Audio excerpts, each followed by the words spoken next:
C'est la mort la plus triste de Squid Game. Mon Los Hermanitos, dans Squid Game, il y a eu pas mal de morts qui ont été quand même assez émouvantes, mais il y en a une qui m'a plus particulièrement ému.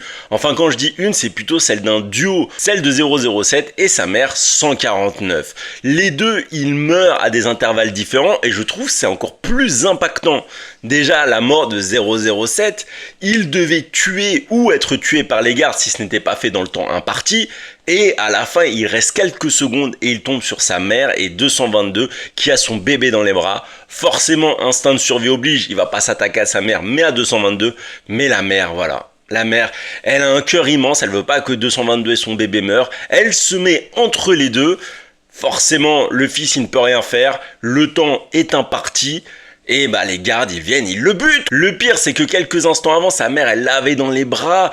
On l'entend dire non, ne tuez pas mon fils, je vous en supplie. Après les cris de désespoir. Au final ça va tellement la travailler, elle va se sentir tellement coupable parce que indirectement c'est elle qui a empêché son fils de tuer 222 donc d'avoir la vie sauve, qu'elle va se suicider.